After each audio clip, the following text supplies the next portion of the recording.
জাতীয় সংসদ নির্বাচনকে সামনে রেখে যশোর ২ আসনে নাটকীয় মোড় নিয়েছে প্রার্থিতার সমীকরণ।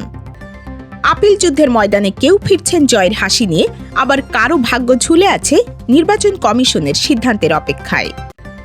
আইনি লড়াই শেষে প্রার্থিতা ফিরে পেয়েছেন স্বতন্ত্র প্রার্থী ও চৌগাছা উপজেলা বিএনপির সভাপতি জহুরুল ইসলাম। ১ জানুয়ারি স্বাক্ষর জালিয়াতির অভিযোগে রিটার্নিং কর্মকর্তা তার মনোনয়নপত্র বাতিল করলেও রোববার নির্বাচন কমিশনের শুনানিতে বৈধতা পান তিনি।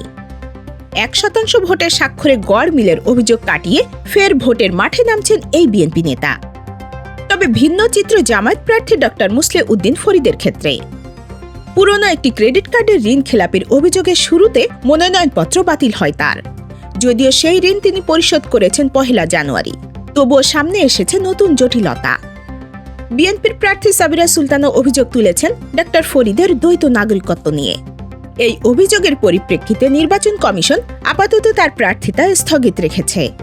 দ্বৈত নাগরিকত্ব ত্যাগের প্রমাণপত্র জমা দিতে আগামী ১৬ জানুয়ারি পর্যন্ত সময় দেওয়া হয়েছে।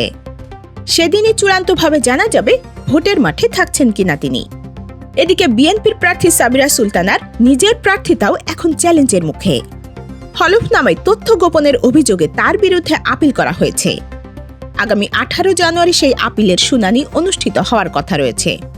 সব মিলিয়ে চিকরগাছা ও চৌগাছা উপজেলা নিয়ে গঠিত যশোর ২ আসনে ক্ষণে ক্ষণে বদলাচ্ছে রাজনৈতিক সমীকরণ।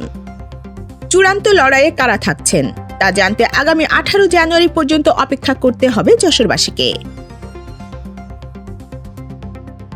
Ayesha Akter, desk report, রাতদিন news.